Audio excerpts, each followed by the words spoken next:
오늘은 말씀을 질문으로 이제 시작해 보겠습니다. 여러분, 만약에 여러분들이 인생 속에서 겪고 있는 수많은 문제들을 단 한 번에 해결해 줄 수 있는 기적의 버튼이 여러분들 앞에 놓여 있다면 여러분들은 주저하지 않고 그 버튼을 누를 건가요? 어떤 문제든 연애, 취업, 성공, 성취, 여러분들이 갖고 있는 어떠한 문제든 그 문제의 근원을 해결해 줄 수 있는 버튼이 있다면 참 좋겠죠? 우리가 그 버튼이 있다면 우리는 어쩌면 쉽게 누를 것 같습니다. 오늘 본문은 우리에게 주어진 그 기적의 버튼이 무엇인지를 알려주는 말씀이고, 그와 동시에 그 버튼이 바로 앞에 있음에도 불구하고 알아보지 못하고 그 버튼을 다른 곳에서 찾고 있는 안타까운 사람들의 내용이기도 합니다. 오늘 저와 여러분들이 이 말씀을 통해서 우리의 삶에 꼭 필요한 기적의 버튼이 무엇인지를 확인해보고 그것을 누름으로 우리의 삶에 기쁨과 행복이 더 풍성해지기를 바랍니다. 오늘 본문 앞의 내용을 조금 이어서 살펴보면 좋겠는데요. 오늘 본문 앞에를 봤을 때 예수님은 많은 사람들에게 치유의 은혜를 베풀어 주셨습니다. 그래서 귀신 들려서 눈이 멀고 그리고 말도 못했던 사람을 예수님께서 고쳐주셨고, 또한 오랫동안 병이 들어서 손이 말랐던 사람도 예수님께서 치유해 주셨습니다. 이건 누가 보더라도 당시에 흔히 있지 않는 기적과 같은 일이었고, 그 기적을 경험한 사람들은 와, 예수님은 그냥 인간이 아니구나, 예수님이라는 분은 하나님의 아들이구나 라는 것을 인정할 수밖에 없는 아주 특별한 기적이었습니다. 그래서 실제로 그 기적을 보고 있었던 사람들은 그것을 보면서 굉장히 놀랬고 예수님을 향해서 아주 특별하고 존경 가득한 그 시선을 보냈습니다. 그런데 그것을 똑같이 보고 있었지만 예수님을 향해 차갑고 비판적이고 나쁜 시선을 갖고 있는 사람들이 있었죠. 그들이 누굴까요? 네, 우리가 지금 계속 살펴보고 있는 바리새인들이었습니다. 그들은 예수님을 향해 차가운 시선을 가지고 있었죠. 자, 오늘 본문 한번 들어가 보겠습니다. 38절 볼까요? 그때에 서기관과 바리새인 중 몇 사람이 말하되 선생님이여 우리에게 표적 보여주시기를 원하나이다. 지금까지 예수님이 기적을 보여주셨는데 이들은 예수님을 향해서 또 다른 더 큰 기적을 요구했습니다. 마치 이들은 홍해가 갈라지는 것 같은, 아니면 하늘에서 불이 내려오는 것 같은 그런 더 크고 놀라운 기적을 예수님께 요구했던 거죠. 왜 요구했을까요? 예수님의 기적이 조금 부족해서였을까요? 그런 게 아닙니다. 예수님이 사람들에게 보여주셨던 기적은 이미 충분했습니다. 아니, 물고기 몇 마리? 보리떡 몇 개? 그걸로 몇 명이? 5천 명이 넘는 사람이 먹었지 않습니까? 그뿐만입니까? 풍랑이 일어도 예수님의 말씀 한 번이면 잠잠하게 되고, 지금 눈앞에서 절대로 치유될 수 없을 것 같은 그 사람들이 예수님의 말씀 한 번에 다 치유되는데 충분한 거 아닙니까?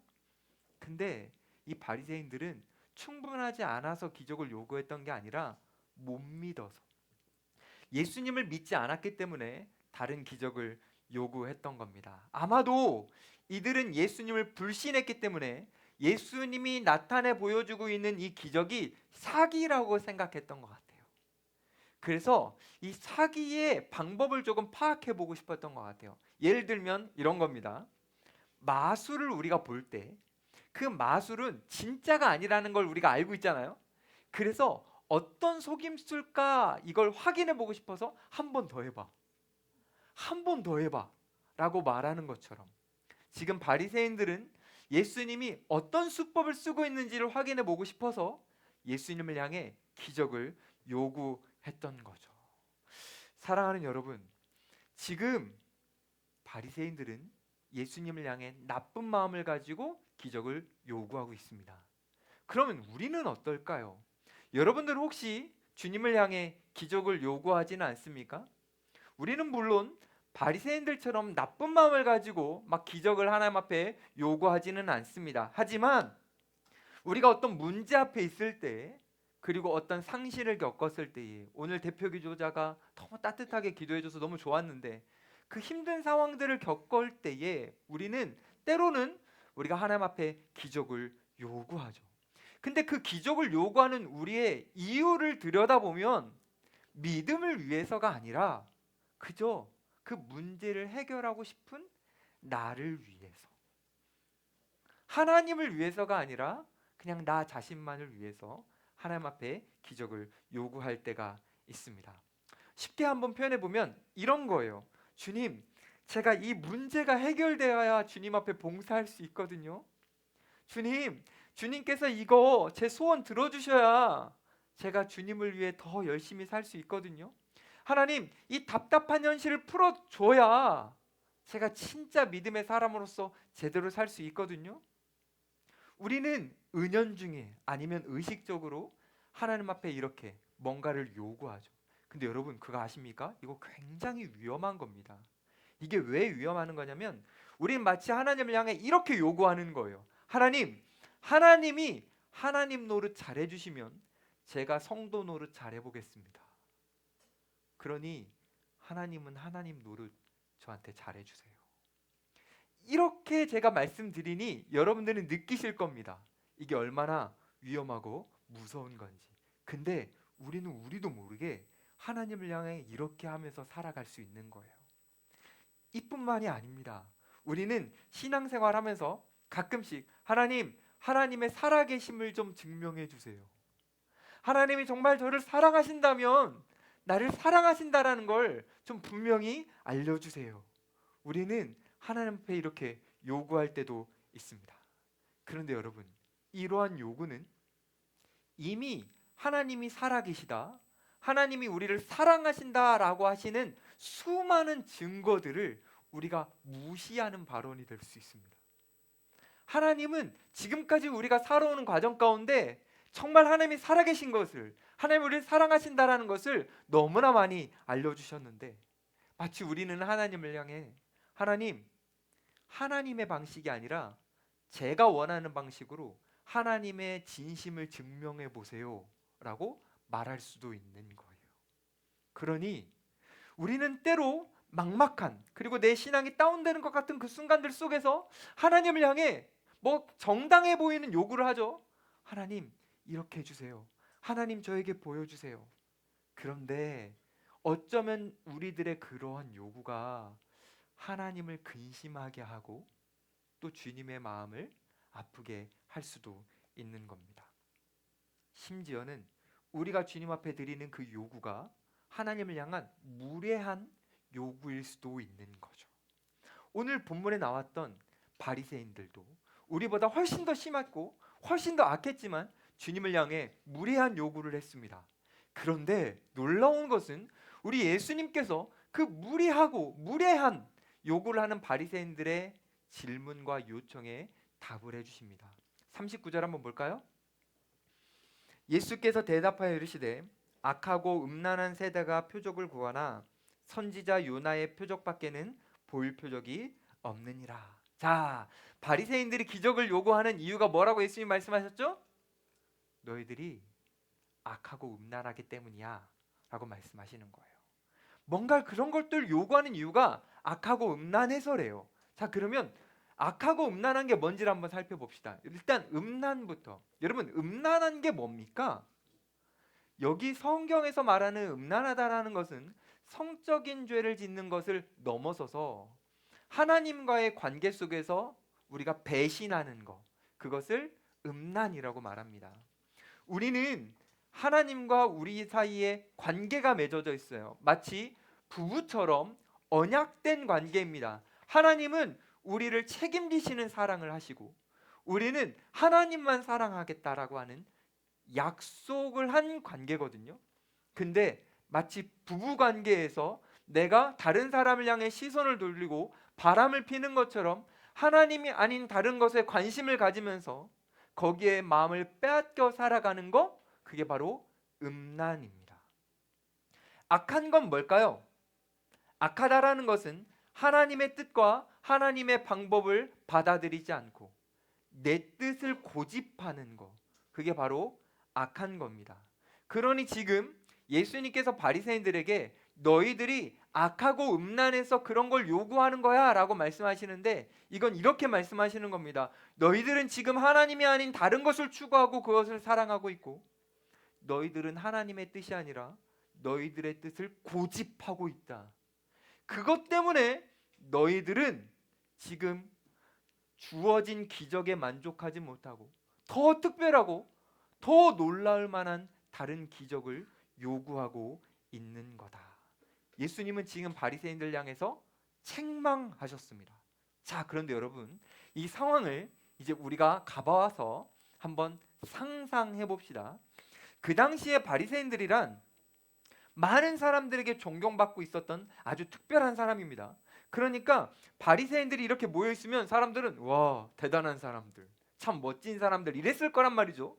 근데 그들을 향해서 예수님이 음란하고 악하다라는 식으로 책망을 하시니 다른 사람들 입장에서는 이게 의아했을 거예요. 아니, 이 사람들이 왜 이렇게 괜찮은 사람들인데, 그렇죠? 여러분, 여기에서 중요한 걸 하나 발견할 수 있어요. 사람의 시선과 주님의 시선은 완전히 다를 수 있다라는 겁니다. 사람들은 지금 바리새인들의 겉모습을 보죠. 그들의 경건함, 최선을 다해 말씀을 지키려는 그 모습, 율법에서 하나도 벗어나지 않기 위해 몸부림치는 거, 그들이 보여지는 금식, 기도, 헌금, 그 겉모습을 보면서 그들은 경건하다, 참 아름답다, 거룩하다, 그렇게 보고 있어요. 근데 우리 주님은 그들을 보면서 악하고 음란하다, 그들의 내면을 보시기 때문에 정확하게 판단하시는 거죠. 사랑하는 여러분, 우리 주님은 저와 여러분들이 우리를 보는 시선과 다르게 우리를 보실 수 있습니다. 왜냐하면 주님은 우리의 내면을 다 아시기 때문입니다. 우리가 겉으로는 이렇게 예배를 드리면서 하나님의 뜻을 따르는 것처럼, 우리가 이렇게 모여가지고 목장 활동을 하면서 하나님을 신실하게 사랑하는 것처럼 표현할 수 있지만, 우리의 마음의 내면이 누구도 모르게 하나님이 아닌 다른 세상의 것을 사랑하는 음란이 있을 수 있고, 여전히 하나님의 뜻이 아닌 내 뜻을 고집하는 악함이 있을 수 있어서 우리는 어쩌면 하나님의 다른 시선이 우리에게 있을 수도 있습니다. 그래서 여러분들에게 이렇게 권면하고 싶어요. 여러분, 만약에 삶을 살아가다가 내가 내 뜻대로 살고 있구나라는 것을 깨닫는 순간이 온다면, 내가 하나님이 아니라 다른 것을 사랑하고 있구나라는 것을 알게 되는 순간이 온다면 여러분의 삶을 그 자리에서 멈춰야 됩니다. 멈추고 그 삶의 멈춤 가운데 우리에게 말씀하셔서 돌이키기를 바라시는 그 주님의 음성을 우리는 들어봐야 되는 겁니다. 주님이 우리에게 뭐라고 말씀하시는지. 지금 바리새인들에게도 예수님이 말씀하시거든요. 사실 제가 이 본문을 보면서 많은 것들이 의아한 게 있었는데 그 중에 한 가지가 이런 거예요. 예수님 바쁘셨을 텐데 그냥 이런 바리새인들의 무리한 요구 그냥 지나치시면 되는데 왜 하나하나 다 반응해 주시지? 여러분, 오늘 본문을 보면 의아한 건 바리새인들이 예수님을 향해서 무리하게 기적을 요구하잖아요. 그때 예수님이 거절하시는 게 아니에요. 들어주십니다. 예수님은요, 바리새인들의 그 무리한 기적 요구를 들어주겠다. 내가 너희들에게 정말 압도적인, 지금까지의 기적과는 비교할 수 없는 가장 유일하고 큰 기적, 그것을 너희에게 주겠다라고 말씀하십니다. 그게 아까 우리가 읽어봤던 39절에 나오는 요나의 표적이에요. 요나의 표적. 자, 이제 우리 기억력을 한번 가져봐야 됩니다. 여러분, 주일학교 때 요나 이야기 들어보셨죠? 다 아시죠? 자, 누가 한번 말씀해 보실 분? 요나 이야기. 말하기는 어렵죠.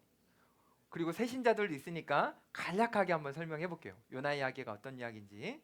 어느 날 하나님이 요나라는 사람을 찾아가셔서 하나님이 요나에게 말씀하셨어요. 뭐라고 말씀하셨냐면, 요나야, 너는 아수르라는 나라가 있고 그의 수도였던 니느웨라는 도시에 가서 내가 너에게 주는 심판의 메시지를 그곳에 있는 사람들에게 가서 전해라 라고 하나님이 명령하셨어요. 그 전까지 요나는 이 하나님의 말씀에 불순종해 본 적이 없어요. 선지자였고. 그런데 요 하나님의 명령에는 불순종하고 싶은 마음이 들었어요. 거절하고 싶은 마음이 들었어요. 왜냐하면 요나는 아수르 사람들을 너무나 미워했기 때문입니다. 그 아수르라는 나라가 요나가 속해 있는 이 민족을 너무나게 잔인하게 폭력적으로 대했기 때문에 그것을 경험해봤던 요나는 아수르가 잘 되기를 원하지 않았어요.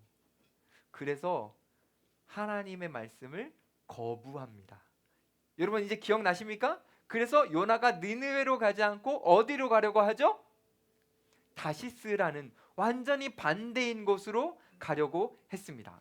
그래서 다시스를 가기 위해서 배를 탔죠. 배를 타고 가고 있었는데 갑자기 어떤 일이 일어났습니까? 큰 풍랑이 일었어요. 그래서 선원들이 야 이러다 우리 다 죽어. 어떡하지? 이러다가 이거 뭔가 원인이 있을 거다. 이거 신이 노한 거다. 여기 배에 탄 사람 중에 신을 노엽게 한 사람이 있을 거다라고 해서 그 사람이 누군지 찾아보자 하고 제비를 뽑았죠. 근데 누가 걸렸을까요? 제가 오랜만에 초등부 같은 데 온 느낌이에요. 이렇게 하니까 좀 반응 좀 해줄 수 있죠? 누가 걸렸을까요? 요나가 걸렸어요. 근데 신기한 건 저 아니에요. 저 살려주세요. 이렇게 하지 않고 요나가 어떻게 하냐면 담담하게 받아들이고 나를 바다로 던지십시오라고 합니다. 그래서 중간 간적 다 생략. 그래서 선원들이 요나를 이제 바다에 던집니다. 그랬더니 물이 잠잠해지고 살아났죠, 선원들은. 근데 깜짝 놀랄 일이 있었습니다. 바다 한가운데 던져졌다면 요나는 당연히 죽어야 되는데 어떤 일이 일어났죠? 큰 물고기가 갑자기 나타나 요나를 삼켰습니다. 그래서 요나는 그 물고기 속에 깜깜한데 더럽지만 그 물고기 뱃속에 며칠을 있다가 3일을 있다가 갑자기 물고기가 뱉었어요. 어디다 뱉었게요? 니느웨 근처 땅에다가 뱉어버렸습니다. 그래서 요나는 죽다 살아났는데 야 이건 진짜 하나님의 뜻이구나 라고 해서 여전히 하나님의 뜻을 거부하고 싶지만 억지로 니느웨에 가서 하나님의 메시지를 전했죠. 자 여기서부터 포인트. 그래서 니느웨는 어떻게 됐습니까? 회개하고 구원받았습니다. 이게 요나 사건의 전반적인 줄거리죠. 그렇죠? 근데 예수님은 지금 가장 중요하고 큰 표적을 구하는 바리새인들에게 내가 요나의 표적을 주겠다라고 말씀하시는 거예요. 요나의 표적과 비슷한 표적을 내가 보여주겠다 말씀하셨어요. 그럼 이게 어떤 의미일까요? 요나가 바닷속에 들어갔지만 그 물고기 깜깜한 뱃속에 있었지만 3일 만에 나와서 많은 사람들에게 구원을 주는 메시지를 전했던 것처럼 예수님이라는 분은 이 땅에 오셔서 죽음이라는 곳에 던져지지만 그 땅 속에서 3일 있다가 부활하셔서 땅에서 내뱉음을 당하셔서 예수님이 보여주신 그 구원의 부활의 은혜로 말미암아 심판받아 마땅할 모든 사람들이 예수님을 통해서 구원을 받는다라는 것을 지금 알려주시는 겁니다. 결국 정리해보면 이런 의미겠죠. 여러 기적을 봤어요. 손 마른 사람이 회복되는 거, 눈을 못 봤던 사람이 보게 되는 거, 말하지 못했던 사람이 말하게 되는 거, 이뿐만이 아닙니다. 수많은 기적을 봤던 사람들이 여전히 이것의 기적으로 만족하지 못하고 있는 이 사람들에게 예수님은 단 하나의 기적, 최고의 기적, 충분한 기적, 그것을 주겠다라고 말씀하셨던 것이 바로 예수님의 십자가와 부활이었던 겁니다. 자, 이제 우리로 한번 적용해 보죠. 우리에게도 동일하게 적용됩니다. 우리는 살아가면서 기적을 요구합니다. 하나님 앞에 들어달라고 뭔가 요구합니다. 하나님 저 이거 들어주시면 신앙생활 잘할 수 있을 것 같고 저 요거 생기면 하나님을 위해서 잘 살 수 있을 것 같습니다. 특별히 여러분 우리 청년들 때에 많은 고민들이 있고 염려가 있고 불안이 있으니까 여러분들도 하나님 앞에 뭔가를 많이 구할 거예요. 근데 우리가 정말 더 많이 구하는 것은 이런 것 같아요. 하나님 제 신앙이 많이 약해진 것 같아요. 저 좀 어떻게 좀 해주세요. 저 예전처럼 뜨겁지가 않아요. 우리는 수많은 어려움과 문제를 갖고 있죠. 그때 주님께서 우리에게 말씀하시는 거예요. 내가 너에게 이미 최고의 기적을 줬다. 그게 바로 예수 그리스도의 십자가와 부활이다라는 거죠. 여러분, 우리가요, 이 십자가와 부활을 정말 믿잖아요. 우리가 그 십자가 부활의 은혜에 우리가 다 이렇게 잠기잖아요. 그러면 우리가 지금 느끼고 있는 너무나 고통스러운 문제와 불안을 이야기하는 여러 가지 것들이요, 진짜 아무렇지 않아지고요. 그 십자가와 부활의 은혜가 우리가 갖고 있는 모든 문제보다 더 강력하기 때문에 우리는 자유함을 느낄 수 있고 평안함을 느낄 수 있고 또한 행복을 누릴 수도 있습니다. 제가 설교 초반에 여러분들에게 이런 질문을 드렸죠. 만약에 여러분, 우리의 모든 문제를 한 번에 해결할 기적의 버튼이 있다면 여러분들은 누르시겠습니까? 라고 물어봤죠. 그 기적의 버튼이 바로 예수 그리스도의 십자가와 부활인 거예요. 그 십자가와 부활에 우리가 압도되는 순간 우리가 지금 느끼고 있었던 그 모든 문제와 고통의 근원이 해결되거든요. 그래서 우리는 그 십자가 앞에 섰을 때 진짜 평안과 자유함을 누리게 되는 겁니다. 근데 반대로 만약에 여러분들 중에 한 명이라도 그 십자가를 믿지 않는다면, 예수님의 죽으심과 부활하심이 나를 위한 것이고 이것이 나를 새롭게 하시는 하나님의 사랑이자 은혜라는 것을 믿지 못하는 사람에게는 딱 하나만 남게 됩니다. 뭐가 남냐? 심판입니다. 우리의 죄로 인해 심판을 스스로 다 감당해야 되는 거죠. 예수님은 그것을 오늘 본문 속에서 이제부터 말씀하십니다. 41절 볼까요? 심판 때에 니느웨 사람들이 일어나 이 세대 사람을 정죄하리니 이는 그들이 요나의 전도를 듣고 회개하였으며거니와 요나보다 더 큰 이가 여기 있다라고 말씀하시는 거죠. 자, 이 말씀은 쉽게 말하면 이런 의미입니다. 니느웨 사람들은 요나가 가서 대충 정해냈다. 곧 하나님이 심판하신대요. 이러면서 요나는 다녔다. 근데 니느웨 사람들은 요거 듣고도 회개하고 하나님 앞에 돌이켜서 구원을 받았다. 그런데 요나보다 훨씬 더 큰 이가 와서 산상수훈도 말씀해 주시고 하나님의 나라에 대해서 설명도 해주시고 수많은 기적을 일으켜 주시는데 그 예수를 거부한다면 너희들에게는 희망이 없다. 심판만 있을 것이다 라고 말씀하시는 거죠. 예수님은 한 번 더 말씀하십니다. 42절. 심판 때에 남방 여왕이 일어나 이 세대 사람을 정죄하리니 이는 그가 솔로몬의 지혜로운 말을 들으려고 땅 끝에서 왔음이거니와 솔로몬보다 더 큰 이가 여기 있느니라. 여기에 나오는 남방 여왕은 여러분들이 많이 들어보셨던 솔로몬에게 지혜를 확인하기 위해 찾아왔던 스바 여왕을 의미합니다. 이 스바 여왕이 솔로몬의 지혜를 확인하려고 정말 먼 거리를 왔거든요. 근데 그 당시에 이 먼 거리라는 것은 사실 목숨 걸고 오는 거예요. 왜냐면 그 지역 풍토병 이런 것들을 진짜 걸릴 수 있고 그래서 죽을 수 있어요. 그리고 그 과정 가운데 위험한 도적들도 많고 그래서 목숨 걸고 오는 건데 이 스바 여왕이 솔로몬의 지혜를 간절히 갈망하여 왔다. 근데 바리새인들아 너희는 솔로몬보다 훨씬 더 지혜로운 내가, 예수님을 말하는 거예요, 하나님 나라의 지혜를 선포하는데도 너희들은 거부한다. 너희에게는 그러면 심판밖에 남은 게 없다. 예수님이 책망의 말씀을 하시는 거죠. 결국 이것도 한 부분 정리해 보면 니느웨 사람들은 요나가 던져주는 메시지에 압도당했고 그리고 지금 스바 여왕은 솔로몬의 지혜에 압도당했는데 바리새인들은 예수님의 메시지와 예수님의 지혜에 압도당하지 않고 있다. 이건 너무너무 위험한 일이다. 사랑하는 여러분, 이 메시지는 우리에게 이런 질문을 던집니다. 우리 청년들이요, 예수님의 메시지에 압도되고 있나요? 여러분들은 여러분들에게 끊임없이 막 마구마구 쏟아내는 세상 메시지에 압도되고 있나요? 아니면 예수님이 주시는 메시지에 압도되고 있나요? 여러분들은 세상의 지혜를 더 얻기 위해 갈망하며 거기를 위해서 몸부림치고 있나요? 아니면 예수님의 지혜를 더 얻기 위해 갈망하며 몸부림치고 있나요? 지금 이 본문은 우리에게 그 질문을 던지는 겁니다.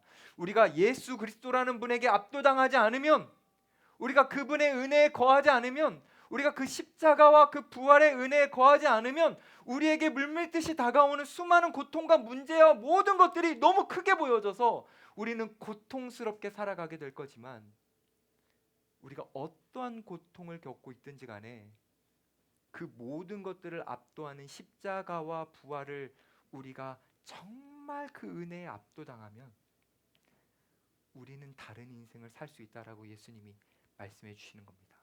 사랑하는 여러분, 여러분들에게 드릴 수 있는 권면은 딱 하나예요. 예수님에게 압도당하십시오. 그때부터 인생이 달라지는 겁니다. 19세기 말 영국 런던에 F.B. 마이어라는 목사님이 계셨어요. 이분은 그 당시에 설교도 잘하셨고 탁월한 목회자로 인정받는 분이었습니다. 그래서 겉으로는 성공적이었던 분이죠. 근데요, 그분 내면으로는요 많이 힘드셨습니다. 왜냐하면 자기만 아는 자기의 연약함이 있고 자기만 아는 자기의 죄가 있잖아요. 그것이 언제나 내면 안에서 팍팍 일어나기 때문에 영적인 절망과 이 목사님이 계속 싸우셨어요. 근데 이걸 이길 수가 없는 거예요. 너무 고통스럽고 불편했죠. 근데 여러분 그거 아십니까? 사람들이 아무리 인정해도요, 사람들이 아무리 좋은 목사라도 해도요, 내면 안에 그것들이 해결되지 않으면요 불행하잖아요. 근데 어느 날 이분이 로마서 6장 말씀을 이렇게 묵상하다가 우리가 그리스도와 함께 죽고 그리스도와 함께 살았다는 그 말씀 앞에 탁 머물게 된 거예요. 움직이질 못하게 된 거예요.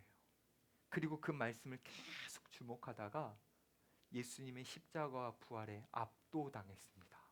이 목사님이. 그래서 그 순간부터 이 목사님의 삶은 완전히 달라졌어요. 더 이상 자신의 연약함이 자신을 끌어당기지 않음을 느꼈어요. 더 이상 자신의 죄에 자기가 매이지 않음을 느꼈어요. 왜냐? 자신의 연약함과 죄보다 그리스도께서 주셨던 그 십자가의 은혜와 영광이 훨씬 더 크다라는 것을 분명하게 경험했기 때문이에요.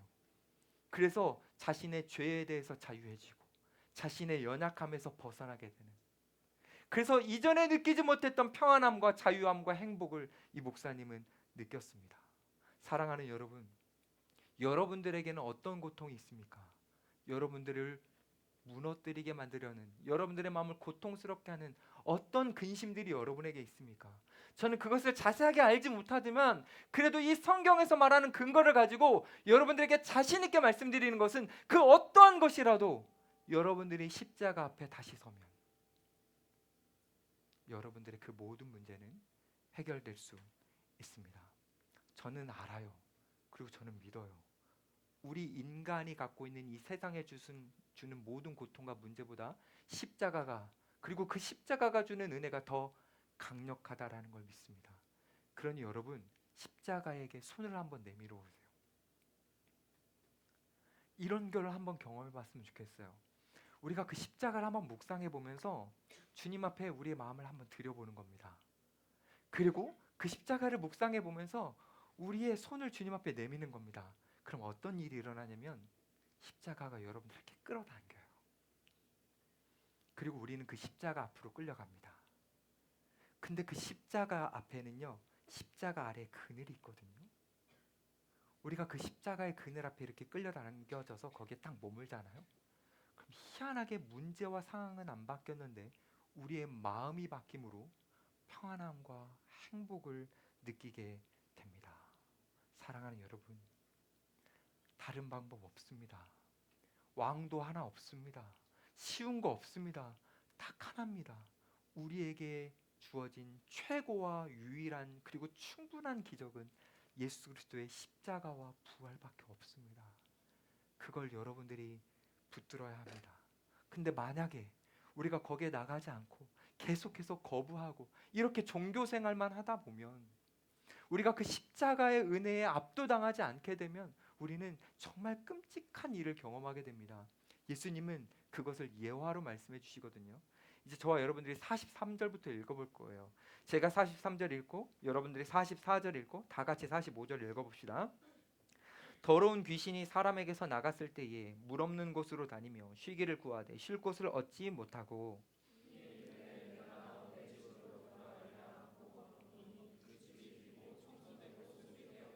함께 읽을까요? 이에 가서 저보다 더 악한 귀신 7을 데리고 들어가서 거하니 그 사람의 나중 형편이 전보다 더욱 심하게 되느니라. 이 악한 세대가 또한 이렇게 되리라. 조금 아리송한 말씀이죠, 그렇죠? 뭐 이해 안 되는 분들이 많을 거예요. 근데 이 말씀을 막 풀어내기보다는 이 전 문맥과 잘 연결해서 우리가 해석해 보면 됩니다. 여기에서 귀신이 나갔다라고 하는 이 표현은요, 죄가 끊어지다, 악한 행실을 버리다라는 의미로 해석할 수 있습니다. 예를 들면 이런 거예요. 술에 중독되었던 사람이 술을 끊는 거, 도박에 중독됐던 사람이 도박을 끊는 걸 의미하는 겁니다. 여러분 주변에 술 중독과 도박 중독이 있습니까? 그런 사람이 만약에 그것을 끊어냈다면 이건 너무나 기쁜 일이죠. 그러니까 우리는 이런 것들을 좋은 것이라고 생각을 합니다. 자, 그런데 예수님께서는 그 좋은 일이 있더라 하더라도 우리의 마음 안에 술 중독과 뭐 도박 중독과 아니면 다른 음란한 것들은 어떤 것이든지 그게 빠져나갔을 때 우리의 마음이 지금 빈 공백이 되는데 이 공백 상태로 오래 두면 안 된다. 이게 바로 이 지금 우리가 읽었던 세 절의 핵심 메시지예요. 공백 상태로 두면 위험하다라는 거죠. 왜요? 우리의 마음은 공백 상태 그대로 머무르지 않는 마음이기 때문입니다. 이게 무슨 말인지 조금 더 설명해 볼게요. 우리가 마음이 예를 들어서 도박 중독 같은 마음이 있다고 쳐봅시다. 근데 이것을 끊어냈어요. 이걸 끊어냈는데 이 빈자리의 마음에 예수 그리스도를 초청하지 않으면 여기에 뭐가 다시 들어오는 줄 압니까? 도박 중독은 안 들어올 수 있어요. 근데요, 물질에 대한 염려 같은 게 들어옵니다. 따르게 한번 표현해 볼게요. 악한 말을 많이 하는 사람들이 있어요. 아, 내가 이러면 안 되겠다 싶어가지고 악한 말 안 해야지. 이 악한 말을 내 마음속에서 내보낼 수 있습니다. 그렇죠? 근데 여기에 예수님을 초청하지 않고 빈 공간으로 두면 어떤 일이 일어나는 줄 아십니까? 내가 악한 말을 이제 안 해라는 인식에 의해 나를 높이는 말을 하게 됩니다. 결국 우리는 공백으로 못 사는 거고 그 공백을 만들어 놨다면 예수 그리스도라는 우리의 주인 되신 분을 마음 안에 초청해야지만 완성되는 거예요. 자, 그런데 바리새인들은 어떻게 했느냐? 공백을 만들기까지는 했는데 예수님을 초청하지는 않았다. 바리새인들은 어떻게 살았습니까? 하나님의 말씀을 막 철저하게 지키려고 이것도 안 하고 저것도 안 하고 이것도 안 하고 막 엄청나게 열심히 해서 오늘 성경의 표현으로 보면 빈집으로 만들었다. 깨끗하게 만들었다. 자, 그런데 이 바리새인들이 어떻게 했습니까? 예수님을 초대하지 않았죠. 그래서 어떻게 됐습니까? 이 마음 안에 바리새인들은 뭐가 생겼죠?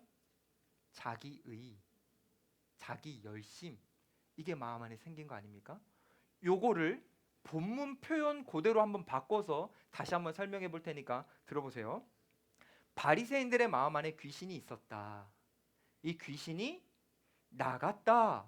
근데 이 귀신이 바리새인 마음 안에 공백이 있는 것을 보고 7귀신을 데리고 들어왔다. 이 7귀신은 뭐냐면 바로 예수님을 거절하는 교만의 영이다. 이렇게 해석하는 겁니다. 자, 그러면 예수님이 지금 이 말씀을 굳이 하시는 이유가 뭡니까? 이런 의도겠죠. 우리가 살아가면서 여러분 회개하는 거 너무 중요합니다. 우리가 악한 것 끊어내는 거 너무 중요합니다. 그런데 우리가 악한 것들을 끊어내더라도 우리의 마음 안에 예수 그리스도를 모시지 않으면 우리는 바리새인들처럼 오히려 더 나쁘게, 더 악하게 될 수 있다. 왜냐? 우리는 그것을 끌어냈다라는 게 우리의 자랑이 되고 우리의 의가 되어 예수님을 믿는 삶이 아니라 나의 의지와 내 노력을 믿는 삶이 될 수 있으니까요.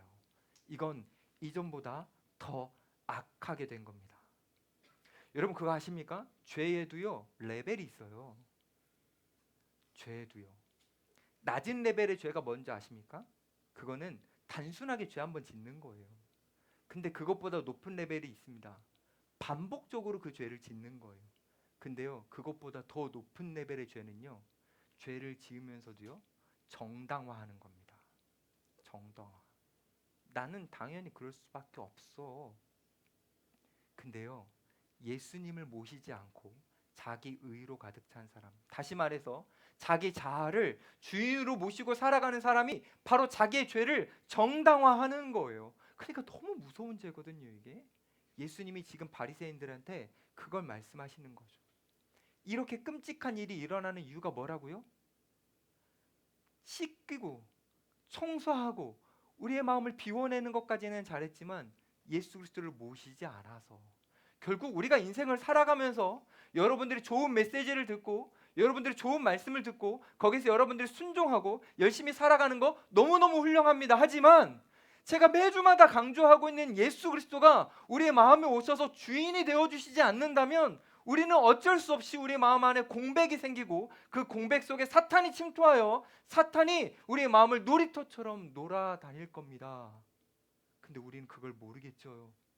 얼마나 내가 죄를 자기 정당화하고 있는지, 우리는 얼마나 완악한 마음을 품고 있는지, 우리가 얼마나 음란한 생각을 하고 있는지 모른 채로 우리는 참 안타까운 인생을 살아가겠죠.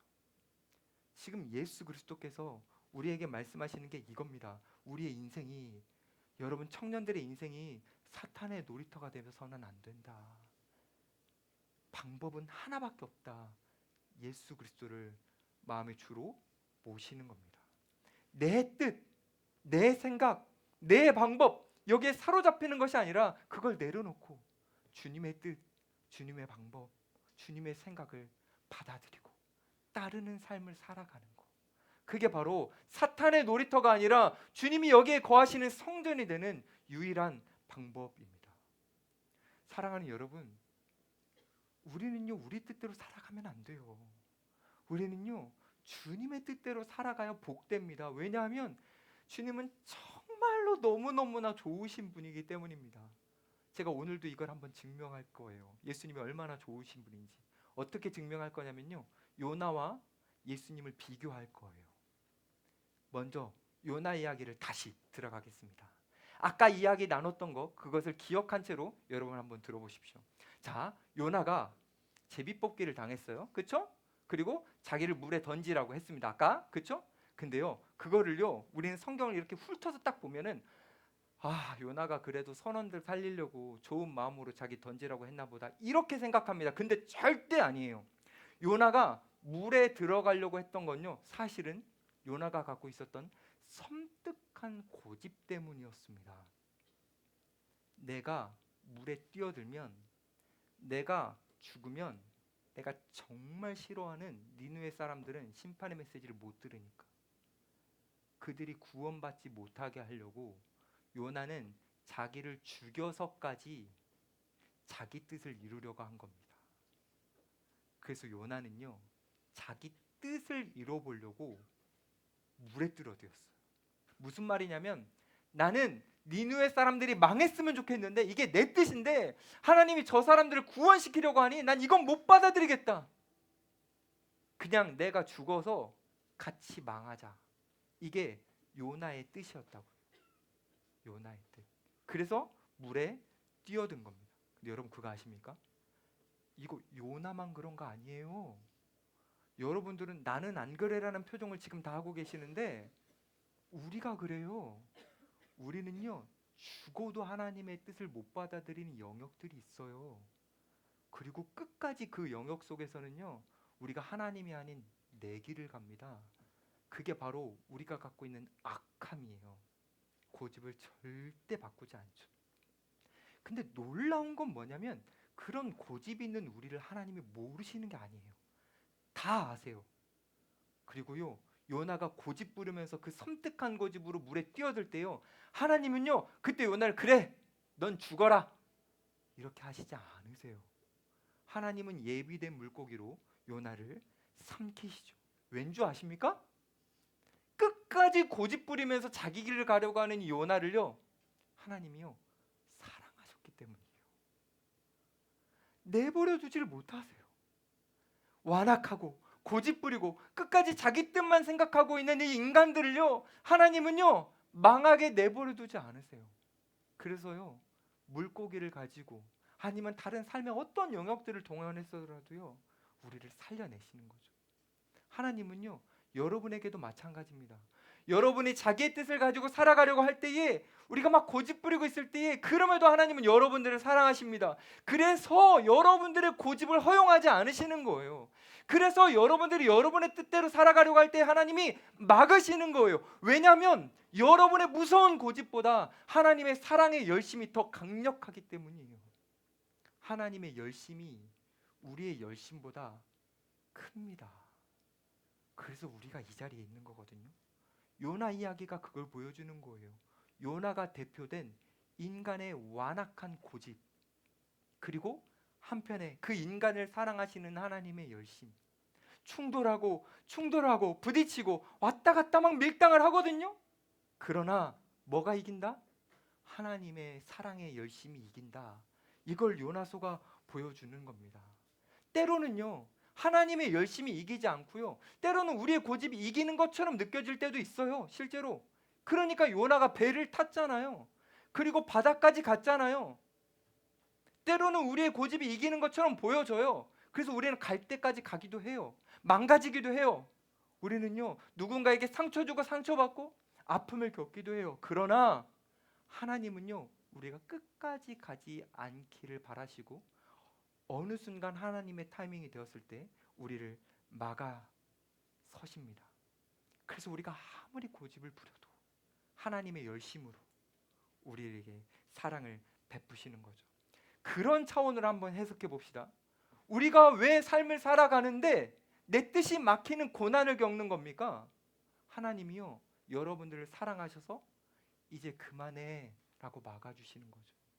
하나님은요 때론 우리가 살아가다가 이것만큼은 거부하고 싶은 그것을 주시기도 합니다. 왠 줄 아세요? 우리를 사랑하셔서요 더 이상 우리가 망가지는 것을 못 보셔서 그런 겁니다. 주님은요 우리가 아프더라도 터치하시고, 우리가 고통스러워 하더라도 하나님은 우리를 막아 서셔서, 때로는 물고기와 같은 말도 안 되는 것으로 우리를 막아셔서 우리의 고집이 끝까지 가지 않도록 하나님의 열심으로 우리의 삶을 보장하시고 책임지십니다. 여러분은 이런 존재라고 제가 말씀드리고 싶어요. 여러분은 어떤 사람들이냐면 망하지 못하는 존재들입니다. 여러분들은 예수님의 사랑의 열심 안에 있기 때문입니다. 사랑하는 여러분, 제가 여러분들한테 이제 이 말씀을 마무리하면서 드리고 싶은 권면이 있어요. 이게 조금 부담스러울 수 있지만 너른 마음으로 한번 잘 들어주세요. 우리가 하나님의 열심을 못 이긴다면, 우리가 아무리 발버둥 쳐도 우리의 고집이 하나님이 우리를 향한 사랑의 열심을 못 이긴다면 우리 그냥 고집 부리지 맙시다. 우리가 꼭 바닷속에 들어가고 물고기 안에 들어가서 이 좁고 더럽고 냄새나는 그 창자 안에 있는 오물들과 함께 섞여야 하나님 잘못했습니다 하고 고집을 꺾지 맙시다. 우리는 그냥 그렇게 살지 맙시다. 우리는 이미 주어진 십자가라는 영광, 그 부활이라는 소망 안에 우리가 뛰어들어서, 물고기가 아니라 그 안에 뛰어들어서 내 뜻을 기쁨으로 내려놓고 내 고집을 감사함으로 내려놓고 주님의 뜻대로 살아가는 그 복된 삶을 살아갔으면 좋겠습니다. 여전히 많은 사람들이 교회를 다닌다고 하고 신앙 연수가 모태라고 이야기하는 그 많은 사람들이 하나님을 향해서 이렇게 요구해요. 주님, 제 뜻을 이루어주시면 제가 주님을 향해 열심히 믿어드릴게요. 제 뜻을 이루어주시면 제가 주님을 위해서 이렇게 할게요. 하나님, 저를 사랑하신다면 제가 원하는 방식대로 하나님의 사랑을 더욱더 증명해 주세요. 사랑하는 여러분, 우리는 그러지 맙시다. 우리만큼은 그렇게 살지 맙시다. 하나님, 내 삶의 모든 것을 바꿀 수 있는 기적의 버튼으로 십자가와 부활을 이미 주셨으니 내가 그 버튼을 누릅니다. 내가 그 십자가의 그늘 아래 내가 갑니다. 그 주님의 영광스러운 사랑과 그 자비, 그 주님의 손의 못자국을 내가 보며 내가 주님의 그 영광과 은혜에 압도되어 살아가겠습니다. 주님, 이제 내가 다른 어떤 은혜, 다른 어떤 기적 구하지 않겠습니다. 나는 이미 주어진 십자가와 부활의 은혜로 충분합니다. 저와 여러분 모두 다 일평생 그 은혜 안에서 살아갔으면 좋겠습니다. 그래서 다른 기적을 구하는 사람들이 아니라 십자가 부활이라는 그 기적을 누리며 살아가는 저와 여러분들. 그래서 여러분들 짓누르고 있는 불행과 불안의 그 모든 것들을 우리가 다 벗어내고 주님이 주시는 압도적인 은혜 안에서 기쁨과 행복으로 살아가는 저와 여러분들이 되기를 주님의 이름으로 축복합니다.